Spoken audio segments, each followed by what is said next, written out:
one Irish, is from my understanding.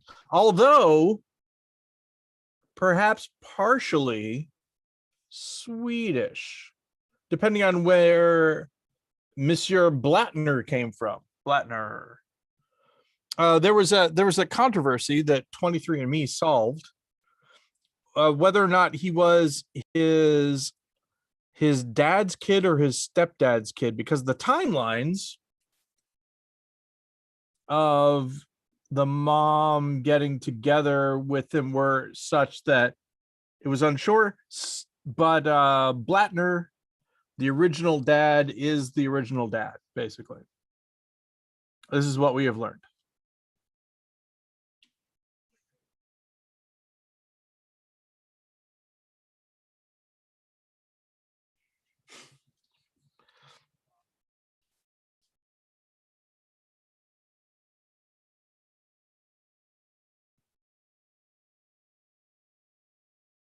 Yeah. So the interesting thing that I have found about 23andMe is that so many times people will do the 23andMe and then find out, like, oh, I don't think I'm telling anything out of school here, but I don't know. Yeah, I'll mention it. Both of my biological families had a surprise in that, like my mom's side and my dad's side, that one person that they thought was this person's parent wasn't, that sort of thing. I remember hearing the story of the woman whose parents were really big on saying that they were from Italy. They're, Italian was, the personality of the family. Hey, we're a big Italian family. Like they would say, when you're here, your like stuff like that. And then it turned out that they weren't Italian. And that was interesting. But then there was the other thing where the kids gave mom a 23andMe test. This isn't any of my family. This is just, one of those stories. 23andMe test. And they said, we all got one already. And now it's your time. And she got really quiet. And then there was arguing and shouting coming from another, that sort of thing. I believe perhaps it played on Reddit's "Am I the A-hole" thing, which is fun. But yeah, St. Patrick's Day. We're recording this on St. Patrick's Day. The Chicago River once again dyed green. People are asking, is it bad for the environment? It probably doesn't help it. We can say.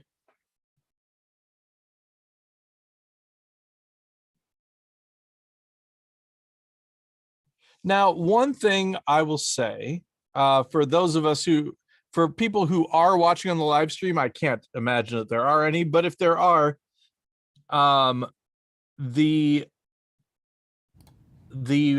camera that you're on, the setup is in the location that during the last podcast you said it was going to move to. Yes, I spent spent a couple hours a couple days ago moving the entire Streambox setup to set up for the event that we are doing on Saturday, which will have already happened by the time this episode airs. Let's talk about my Saturday and what it was like for the people who are listening now, but what it will be like for me. Okay, so I'm playing a game called Mothership, which is a sci-fi game that starts at noon your time, 2 p.m. my time. Yeah. And then we have the call for tech, which is when? I think it's 4 p.m. our time. 4 p.m. your time, which is 6 p.m. my time. Yeah. Then, and how long is tech supposed to go? 2 hours, I guess. So 4 to 6, and then we have an hour break, and then shows at 7. Okay. So 9 o'clock your time? 6 to 8, you said?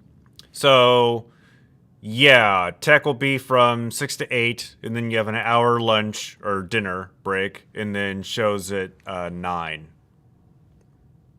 for Wait. everybody in the East, in Wait, Central Time Zone. you're adjusting it for my. I am. Okay. So my friend Jesse is doing a solstice bonfire at his house, which is starting at 7:30 my time. So we'll get done with the tech. I'll go there, make an appearance, and then come back and do D&D with the group. Right. So it's a hectic time. Yes, sounds like Saturday's going to be a big day. I will be here in the theater all day Saturday, making sure that it goes off as smoothly as possible. The thing that I am concerned about, I want to go to my friend's house because his solstice party is a big deal.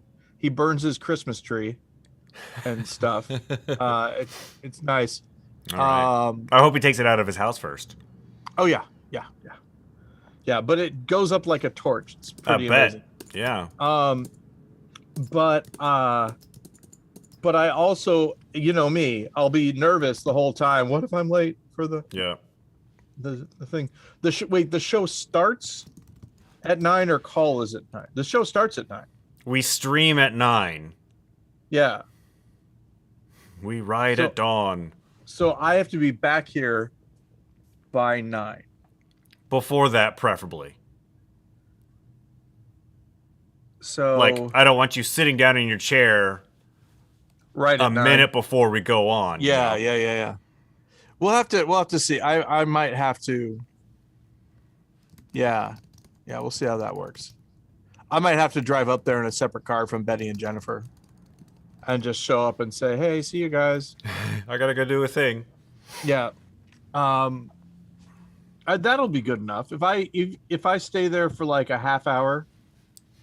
How far away get back here? Is it? Oh, it's like maybe 10 minutes away. So if I basically here, give me a call time. Call is at 8:30. My time? Call is at 8:30. Okay. 9 o'clock go. Which would be 6:30 your time. Yes. 7 o'clock go. Yeah. Okay, that's what we'll do. And yeah, we'll just make it work. Okay. Great. I forgot we're doing a podcast. Hey, everybody. Yeah. No. Welcome to Scheduling with Paul. Nothing more exciting than, you know what, Ben? Here's the thing. There's somewhere out there, there's a time traveler who is going, okay, this is what I've been waiting for. I know exactly where he's going to be. During the big event. Yeah. Did you see Debs, Ben? No. Debs? Okay. Devs. I've not seen Devs. Okay. Devs is really good. It's on Hulu, and I suggest you watch it. And I'm not going to say anything else. So many other things I need to watch. Oh, but it's so good. I've been watching. I'm all caught up on Severance. I started watching The Last Days of Ptolemy Gray, which is also on Apple TV Plus. Oh yeah, that's starring Samuel Jackson. How is it? It's good. I have not read the novel, but I am enjoying the television show. I first saw Samuel L. Jackson in True Romance. And when I saw him, I was like, this guy is going places. He's really good. And now look at him. Apparently, I first saw Samuel L. Jackson in Coming to America. But I didn't know it was Samuel L. Jackson at the time. Here's what I'll say is I first really noticed him. That's what I'll say. Did you ever see the movie The Search for One-Eyed Jimmy? No. The Search for One-Eyed Jimmy has an incredible cast, but I didn't like the film. Like, John Turturro's in it. Sam Rockwell's in it. Samuel L. Jackson's in it. Just an amazing group of people. Yeah. But, yeah. Not a good movie. That happens. I didn't enjoy it. Sometimes a stellar cast can't save a bad film. It seemed messy to me. I wonder who did it too, because it seemed. Here's the thing: it has everything for a movie that I should like, but I didn't like it when I saw it. I'm wondering if it's like Crash though. Crash, not Crash the one Crash, but Crash that was the Cronenberg movie based off of the J.G. Ballard book. Is it possible that you just didn't like the movie because of some sort of like emotional state you were in at the time when you watched Possibly. it? You know, the other thing is that, and you've encountered this with me before, Ben, where I'll imagine that a movie is one thing, but then it turns out that it's another thing, and I don't like it. Yep. Case in point, one of the big things, Star Wars, the prequels. Yeah. You know, I grew up reading about the different Star Wars theories that people had and my own sort of things. And so when the Clone Wars were talked about, I fully expected the Clone Wars to be something much different than what they were.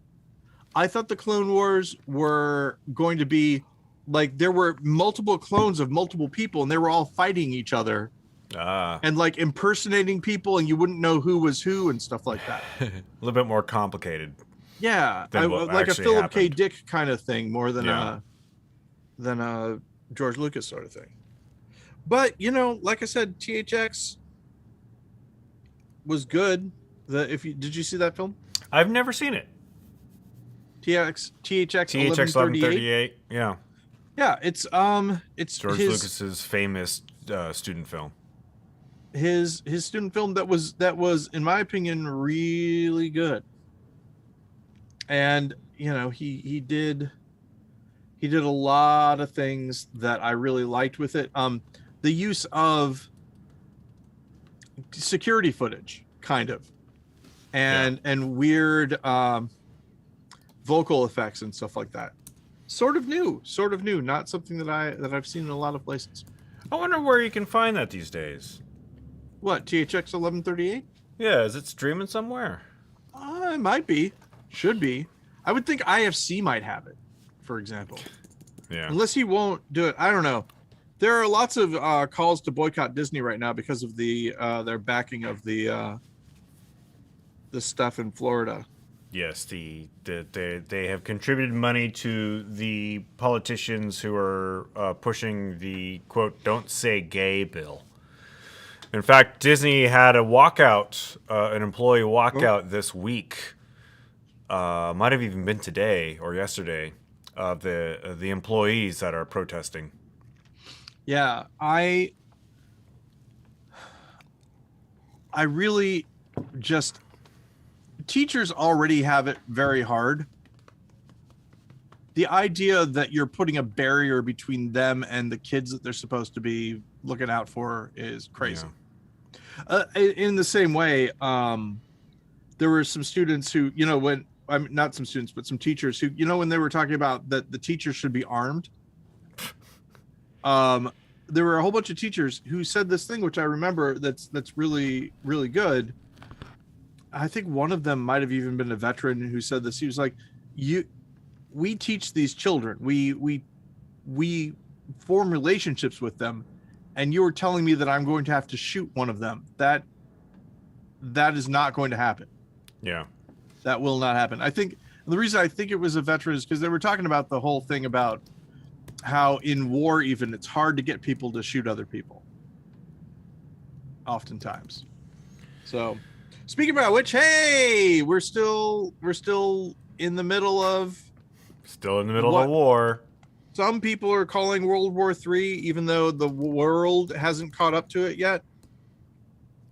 We, as you know, are both living in the United States of America. We are both U.S. citizens. We pay taxes, so we support the war efforts of our nation with our dollars, which, again, you know, dollars are made up, but we do contribute with our labor which then translate into dollars, so on and so forth. Anyway, we have no leg to stand on when we talk about imperialism, is what I'm saying. I know. I saw that some representative from the Kremlin in Moscow told I don't know who on the U.S. side, but they were like, the U.S. has no place to tell us, you know, you have no moral high ground to tell us what you know, what we're doing is wrong right now. But the thing is that moral high ground is not necessarily needed in a logical argument, if that makes sense. Like, Yeah. this is one of the things. I think it's called argument of the beard. I don't know for sure, but I think that's what it's called. Where it's basically, just because I do bad things doesn't mean that I can't tell you that the thing that you're doing is bad. An alcoholic telling someone that they're drinking too much. You can say, you know, well, look at you, you're being hypocritical, but in a logical argument, hypocrisy does not mean that you're incorrect, basically. But So, it does muddy the message. it can, yes, definitely. Oh, speaking about which, news, well, not news, but I don't watch Fox News, but I do watch Public Freakout, and sometimes things from Fox News make it onto Public Freakout. Okay. And there was a person who was accusing the United States of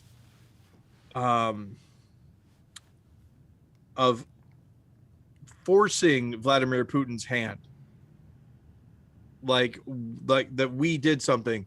And one of the other Fox News contributors said, no, that was his actions, it wasn't us. And they said, but they drew a line, and we crossed it. They said, don't interfere with what's going on in Ukraine, and we crossed that line. And the person from Fox News said, you don't get to draw those lines on other people's countries, which I thought was really, it's every once in a while you'll hear something on there and you'll be like, yeah, that's very interesting. So that person was famous for a little bit anyway. I'm sure they probably already are famous on Fox News. So it was on Public Freakout because it was somebody on Fox News who actually said something like anti-Putin, which it has not been for a little while. And that probably didn't go over too well with the higher ups. Well, maybe here's the thing. There's a difference between the higher ups and the base, right? What this might, because this is a more senior member of the staff saying, yeah, right? So what it might be is they're slowly trying to turn the ocean liner of public opinion back to Russia maybe is bad. Yeah, maybe because the Fox is coming under a lot of fire now, and just because of their pro-Russia stance on some of their talk shows. And I've heard that like clips from Tucker Carlson are being used in Russia propaganda videos, and it doesn't surprise me at all that they're trying to turn that ocean liner. Yeah, I'm not gonna say anything that is surprising to you, Ben, but in the world of, you know, international politics and threat assessments and all that kind of stuff, no one from the United States in general, and this is just, you know, I'm not saying anything, you know, that it isn't prevalent or isn't relevant, isn't seen in the news and all that kind of stuff. This is not some sort of secret knowledge that I have. People in the United States who are involved in diplomatic relations with things and you know, that kind of stuff, it doesn't matter what country you are. If you're not the United States, you are a potential threat, right? A Canadian finding out about some stuff that we're doing doesn't sound too bad, but it's still something that you want to watch out for, because that Canadian could then sell it to somebody else, you know, whatever. It's the trying to keep all of our plans and all of our, you know, our cards close to our chest and all that means not sharing it with anyone, even our allies and things like that. So the idea that a news organization within the United States was chummy with Russia is a little bit concerning. And the same way, there are people, I forget exactly what station it was on, but there was somebody who was interviewing someone, and they did a thing. It was like a McCarthyism sort of thing, and they're like, you're a and then they gave what job they had. So I'm just going to say school teacher. It's not school teacher, but you're a school teacher, right? Yeah. And she said yes. And they were like, and you live in this neighborhood? Yes. And they're like, and how do you as a school teacher afford to live in that neighborhood? Are you a Russian asset? And that's the thing, is that they asked, are you a Russian asset? And here's the thing. The person that they were, and we don't fact check this, we don't do research, but Ben, you can look at this later if you want.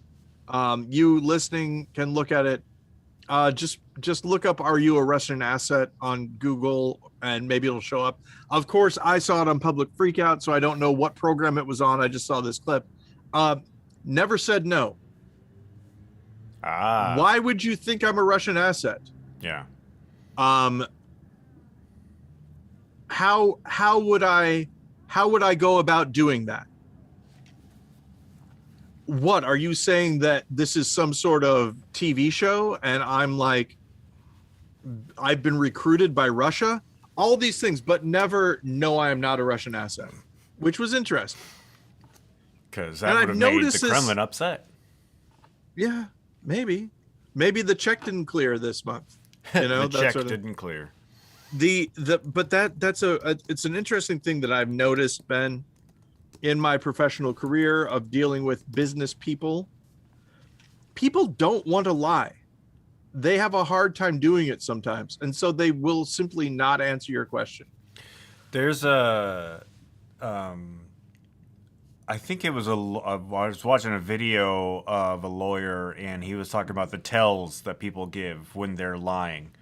And one of the ways that you can really tell when a person's lying is, first off, they ask you to repeat the question. Mm-hmm. Secondly, they repeat the question themselves. Thirdly, they probably laugh or chuckle, as they're stalling as they're trying to come up with an answer. And the illustration that was given, the video illustration that was given for this, was during after a baseball game when the Houston Astros were accused of cheating. There was a sideline reporter who asked Jose Altuve, who is the second baseman of the Astros, like, are the Houston Astros? It wasn't like, are the Houston Astros cheaters? It was something like, are you using electronic methods to steal signs? And he just went through this, like, 1, 2, 3, went through all of these processes of. But again, the thing was, I've just been told these are the tells of a lie, so I'm looking at this video going, oh yeah, that's he's obviously lying right now. But yeah, so when you tell me that this person never said no, I can hear them saying, Am I a Russian asset? How could I possibly be? What do you mean by that? How does that even? Well, what would that even mean? Exactly. Yeah. Let's try it, Ben. Ask me a question. Ask me a question that you think that I would lie rather than answer truthfully. I ask you a question where I think you would lie rather than answering truthfully. Paul Goody, do you want to spend more time at this solstice party than you're allowed? I do want to spend more time at the solstice party than I am allowed, but I care about Annex and I care about the show, so I will be there on time. I'm an honest man, Ben. You can't get me. I've been watching Succession, and it's a lot more. Which season are you on? Season 2. It's a lot more fun watching the show, thinking about the Roys as a sort of like more serious version of the Bluths from Arrested Development, and not say, you know, the Murdoch empire that runs Fox News. Right. Oh man, but there are a couple of things with the Murdoch empire that was interesting, that they showed kind of side by side the Succession. You could find clips about it. Yeah. But I hated it for a little while, but then I really started to like it. I'm on like episode 4 of season 2. So I'm going to tell you something that is kind of amazing. Did you ever see a British TV show called MI5? I have not. The British TV show called MI5. It's about, you know, spies in Great Britain. It was called Spooks over in Great Britain. They changed it to MI5 when they brought it over to the United States. Yep. There is a character there named Tom, played by the same guy who plays Tom in Succession. Matthew and I want to McFadden. believe that because he sometimes, you know, impersonates other people. Like he has an undercover identity and stuff like that. So I love the idea that this Tom is actually a British.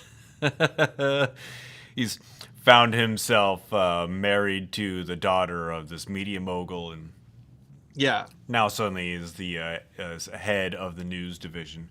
I like Tom. Tom at first I really didn't like him just because of the way he treated Greg.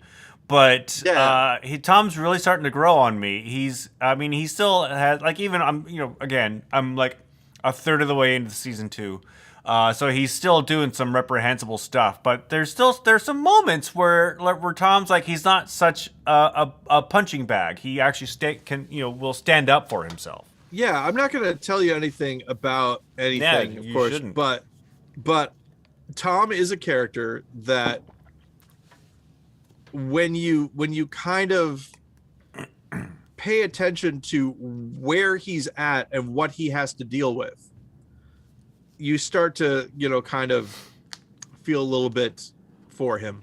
Yeah. Sort of. And then he'll do something where you're like, that guy's a dick. Yeah. Well, I mean, that's one of the things that I'll bring up is that he kind of, like, Greg is his pressure release valve. Yeah.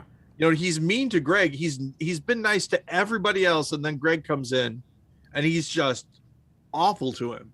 Yeah. Not just awful, like, and that's the thing, is that he's not just mean to him, but he's mean to him and then nice to him, and then mean to him and then nice to him. And it's an abusive relationship. Yeah. It's a manipulative one. Yeah. And so yeah. You eventually, I don't know. I have never liked Greg as a person. I like him as a character. One of the other things that I like about Succession, one of the things that made me like it, was I watched a couple of videos, one on the music of it and how the music, you know, like they bring in this theme and then they bring this part in, and you can tell during this scene that you have this shade of this music that they use in this other scene and how it connects. There's that. Speaking of the music, though, there was I noticed in the first season the composer leaned a little too heavily on the theme music and sprinkling it throughout the show. Well, and that's the thing. You say lean a little too heavily. Yes, every freaking episode you heard the main theme like 3 or 4 times. I'm like, you're like, come on, man. But sometimes they change little bits of it depending on. Anyway, that was that part, and then the other part about the camera work and how it, like, who it decides to focus on and that kind of thing. And once I saw that stuff, I got a new appreciation for it. There was a little too much. Again, they've in season 2, I've noticed they have relaxed on the remixes of the main theme, I guess you could say, putting those throughout the episodes, and also the zoom in, zoom out camera motion. There was a lot of that, especially in the pilot. I think they were trying to come up with a style, and perhaps got some notes that were where they were like, you're making your audience a little dizzy. And the rough edges kind of go away eventually. Yeah. Much like in a Seinfeld, let's say. Eventually they hit their rhythm and they know, Seinfeld has a feel then, right? Yeah. This is what a Seinfeld episode is like. And it really works. Same sort of thing with Succession. Yeah. Yeah, I'm enjoying it. It's also, it's one of those things where it's like I try to diversify my media consumption and watch stories of underrepresented voices. But now, why is this show about terrible rich white people so popular? Yeah, and that's one of the things that I feel like it might be a time capsule eventually, but it's also, I mean, it's the guy who did The Big Short and all that stuff, right? What's his name? Landlord. The creator of the Succession? Yeah, or one of the people that does Jesse Armstrong is the creator of the show. I've not seen The Big Short though. I wonder so if it's know. Produced by. Okay, Will Ferrell and Adam McKay. Okay, do they produce it? Yes, they are executive producers on the TV show. They are who I was thinking of. Will Ferrell and Adam McKay were the ones who did The Landlord. The viral video of... Oh! yeah. Boy, like a pre-YouTube viral video. Right? Well, no, it was YouTube, though. It was on... Was it? Was it not on, like, College Humor or something? Oh, maybe. Speaking of College Humor... Dimension 20 Starstruck still happening. God. I like it so much. So good. And I don't know, there's some other College Humor stuff that's going on that I like as well. I really like Game Changer. I've told you about Game Changer before. It's a game show where the rules change every time. Not unlike our little game where the rules change mid-game. Which game was that, Ben? Our game, our Annex D&D game. Yeah. Sorry, Ben. Oh, hey, this is a great time to talk about this. People from the TTRPG land are mad at game theorists because the game theorists say that TTRPGs aren't games. And this person's like, this is the stupidest thing that I've ever heard. It's called a tabletop role-playing game. How can it not be a game? Some people just want to stir crap up. And my answer, I have a very simple answer, Ben, and I'm going to lay it out for you and the rest of the podcast listening audience. Game theory is a type of mathematics. And one of the things about game theory is that there is a win state. I don't know if that's what they call it, but there's several in a game as far as their formulas and the things that someone will win, right? So poker is a game, right? Eventually somebody wins. Roulette.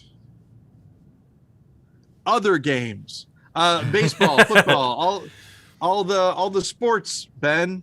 Yes. Wrestling, boxing. Well, okay, now are all sports games? I don't know. But you get the idea.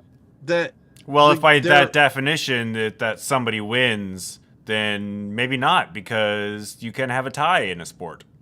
Well, yeah. I would say that a tie would be part of this as well. But the fact is that in a role-playing game, there is no definitive win condition.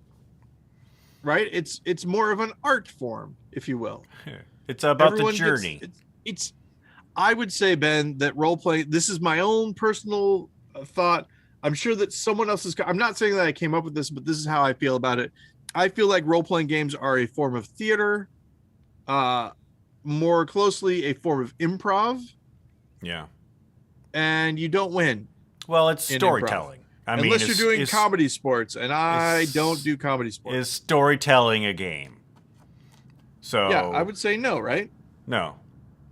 Who wins in the end? We all do, Ben. You can gamify storytelling, but storytelling in and of itself there is no win state. Yeah. Yeah.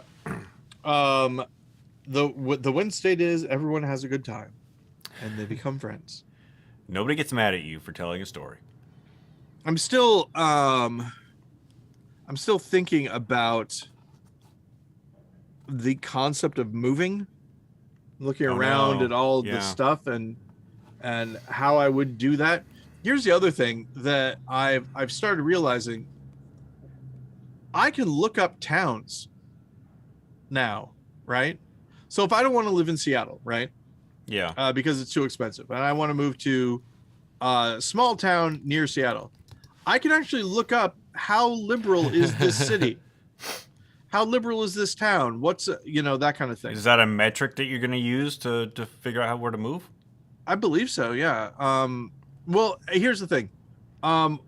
Figuring out where I'm going to move. Betty would like to stay in the area for high school, right? Which is another year. Yeah.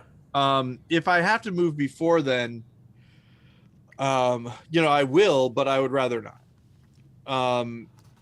But choosing where to move, right? I mean, I chose to move here because I knew people here. Yeah. And all that, but I mean the districting and stuff like that, our votes get swallowed up by other people, basically. So we have our representatives in this area are all Republican. Yeah. Now our senators are Democrat, but that's because Chicago runs everything.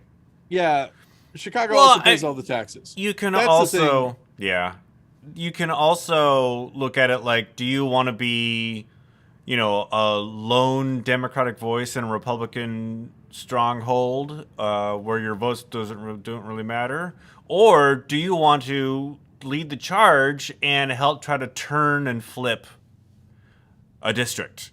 You know? Because I think that's one of the problems that not economists, but people who study these kinds of things say is happening in American politics is that we are localizing with like-minded people, and it's the country's becoming less diverse that way. And I mean, I will say this, that and if any potential anyone interested in getting involved with me in any sort of a venture happens to be listening, I do my best to get along with whoever I'm working with, no matter what their persuasion. You do have to give a little bit of yourself in order for that to happen. Yeah. Like I will I am perfectly capable of suspending my rancor for 8 hours a day. But it's much better if one groups up with like-minded people, at least, finds some common ground with them. Now, when we're talking about a place where you live, where you're there 24/7, it might be useful to find a place that's kind of like-minded, a place that has the same sort of, thoughts and feelings about stuff.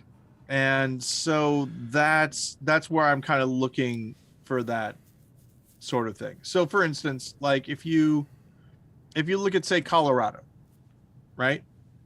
You got your very beautiful state. Very beautiful state.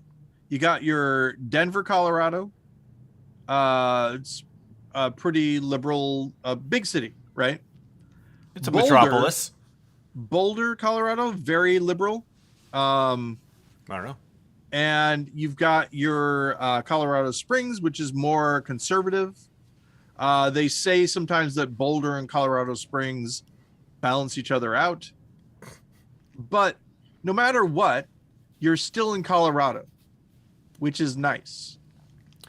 Whereas if you're in Illinois, you're not in Chicago, you don't have a lot of natural scenery in general. And so it makes living in a place a lot little of plains out there. Yeah. That's why they call it plain. Yeah, exactly. I still had suggested this, that if we wanted to get away from the word white to describe people who are kind of you know, of that persuasion, we could start using the word plain instead. I'll adopt it. I consider myself very plain. Because I don't like it. The reason I chose plain was because vanilla. First of all, vanilla very dark, for real. Yeah, look at vanilla it. beans are black. And also delicious. Yeah. So anyway, that's what I like. Plain, not bland necessarily, but plain is general. And the reason is because white was created as kind of the cultural norm. The idea that it was, this is the stamp that you must fit yourselves into. They say to the Irish and the Italians, and this is the form that we want you to have, and then we're all going to be homogenized. I mean, especially in this light, in this camera, I look very white. But I mean, we are not white. We're more of a peachy color. Yeah, exactly. But and I think, see, this is the thing: is that plain describes an attitude more than a physical aspect as well. Yeah. I don't like things that are spicy. I want to just have my normal.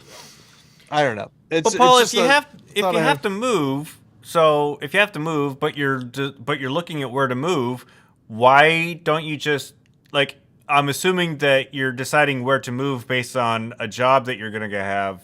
A job that you're going to have will allow you to work remotely. Well, that's the thing. This is the hard part, is that I don't know if you've been paying attention to the news, Ben.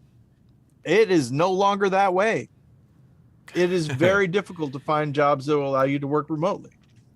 Well, I've not looked for jobs, but I do hear the bigger companies are asking their employees to come back.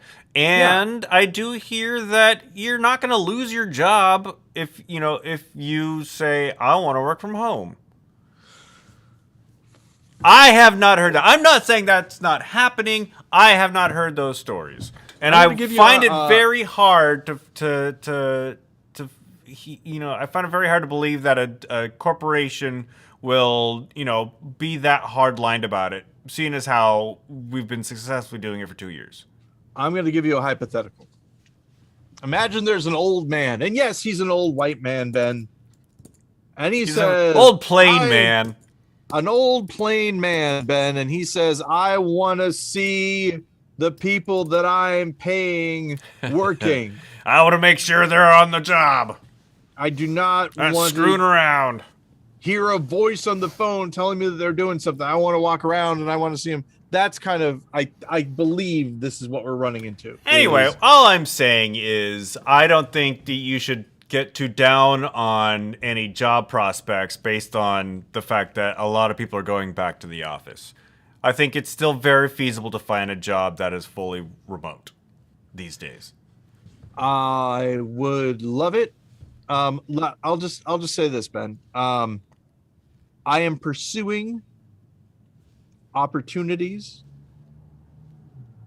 and the opportunities that I'm pursuing, I am choosing the best opportunities that I have available to me based on all of the information I'm being given. Right. Well, that's all you can do. Exactly. But the one thing I will say is that people who are not me, who are also in the same boat as me. Yeah. People like on social media who I watch, who post about their prospects and all that, are all saying the same thing, which is that potential employers are saying that they're having a hard time finding candidates. And yet they've applied to multiple jobs and no one has ever gotten back to them about them. Which, I don't know, does that sound familiar to you at all, Ben? I mean, we've talked about this before. There was a lot, they called the Great Resignation, but most of that happened, say, in the service industry.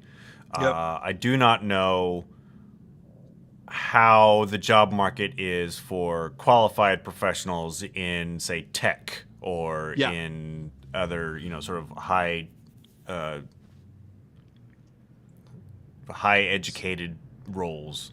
Yeah. So what I can say is that and granted, this is from the scientific nature of my TikTok. There are a lot of people in tech right now who are complaining that they quit their job because they thought that they would be hired by people, and they've been out of work for a year now. That kind of stuff. Which is why I don't. Well, it's not only why I. Here's the thing. Once I actually get a hold of something, I'm like a terrier in this way. I don't like shake stopping. Your head and tear it apart. Exactly. I like continuing to run the thing to ground and find out, well, how can we make this work? That sort of thing. And so it's just like how I can't quit a dumb film, right? The same thing. I'll watch it to the end usually, unless Jennifer's there. We walked out of Match Point by Woody Allen because we were like, no thanks, don't like it. Never seen it. Yeah, I've never walked out of. I saw half of it. You've only seen Match. I have only walked out of a movie once. I don't remember what movie it was, but the only reason I did is because the group of people I was with wanted to leave. If I was there on my own, I would have stayed. And I wish I could remember what movie it was, but I was like, "Really, guys? You wanna go?" What? But it's the what? And it's not like it was a good movie, but like, yeah. Still, wait, what was did you say that you couldn't remember what it was? I can't remember what it is. No, I find that weird. I would think it would be burned into your. I was in the middle of watching. No, the experience of standing by the usher while refunds were given is burned into my mind, but not the actual. Wow. Movie. Yeah, I couldn't do it. Couldn't ask for my money back. Yeah. I don't think we did. So here's the thing. I'm looking at Edward, right? Here, I'm gonna give him close up. Edward. The camera. This is Oh Edward. God. Very cute, right? Cute dog. He's a dog. So if I had some of Edward's features, What? black nose wouldn't be that scary. It'd be you'd think, oh, he's wearing a costume of some kind. Black eyes, because my eyes are so big that the whites are hidden. It's more scary, right? But a mouth that extends outward with sharp teeth, horrifying. Well, yeah, now you're no longer a human. And I think that's the thing, though, is that half human, half dog, horrifying, right? A dog with a human set of teeth also would be scary. There was you remember when the first Sonic the Hedgehog movies trailers came out and people were horrified at the way Sonic looked? One of the reasons was because they gave Sonic human teeth. Yeah. And luckily that didn't last. Yeah. Which was nice. So still haven't seen that movie either. Yeah, I heard good things about it, but I also haven't seen it. Yeah. So I was a Nintendo person when I was a kid. I wasn't I didn't really play Sonic. I think I played it in college because my roommate had a Genesis. So I'm, as you can tell by the way that I'm staring, I'm thinking about this. I'm gonna take my car. My wife and my kid can take my wife's car. Nice callback from the beginning of the show. Yeah, and then everything should be fine. This happens to me often.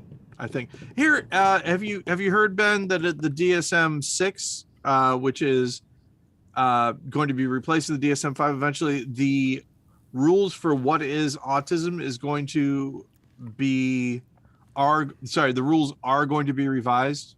The criteria. Okay, I had not heard that. It's true. And so I look forward to perhaps not being autistic anymore, depending on what exactly they you let a book tell you that criteria. Yeah, exactly. I let a book tell me that. And this is the thing, Ben, and this is why kind of what I wanted to end on. I have been me the whole time, right? Yes. 80s, nothing wrong with me. 90s, schizotypal personality disorder. Early 2000s, ADHD, adult ADHD, now autistic. I've been me this whole time. Autistic makes the most sense, and I fit a lot of the criteria, but if they change the criteria, that might change. And we talk a lot about, and this is why I wanted to mention it, we talk a lot about future people listening to this. If I made having what I have my own identity, I would have been calling myself an Aspie. I would have talked about how I have Asperger's and all that kind of stuff. But now Asperger's is gone. And much like I'm lucky that TikTok wasn't around when I was in my 20s, I'm glad that I didn't have my current diagnosis at that time, because, you know, I would have made a harder shift. And there are still some people who can't make it. And so I'm just talking to our future archaeologists who may be listening to this. I know the fact that I'm saying that I'm autistic may not fit whatever labels are around at the time that this is being listened to. I acknowledge it, and I talk again about how Pluto is Pluto. Pluto was a planet, then Pluto wasn't a planet, but it was still Pluto the whole time. And yes, it is not lost on me that Pluto is another label that we put on the thing that is Pluto, but you know what I'm saying. And that's all, Paul, Ben. Are you telling me that you're Pluto? Was that Ben, where this is going? I've been wanting to talk to you for a while. Oh my gosh, one of the best things that I ever read on Twitter. Goofy. I can't remember how it fit into the character count, but Goofy walked in. Pluto was at the stove cooking eggs. It finally happened, he said, which I love. Because it's spooky and it's weird, and it's that whole thing of why can Goofy talk but Pluto can't? What is the weird hierarchy of animals? And speaking of which, because we have a little bit more time still, I'm checking my notes to see where we're at. Oh yeah, we've got another 5 minutes, Ben. We can talk about it. Chronicles of Narnia. Did you ever read them? No, nor have I seen the book. Nor have I seen the book. Nor have I seen the movie. I have seen the book. I will tell you, I have done that. So I got the 50th anniversary edition of Chronicles of Narnia. And the thing is that some people in the fantasy world dislike it immensely, because it's, you know, it's Christian propaganda. Well, the Christian overtones, yeah. Masquerading as, but if you, like I did, grew up in a heavily religious household, right? The Chronicles of Narnia being something that you could read was amazing. Yeah. Because the thing is this, it's a Christian story, right? But there's no church in it. It's all like subtext and whatnot.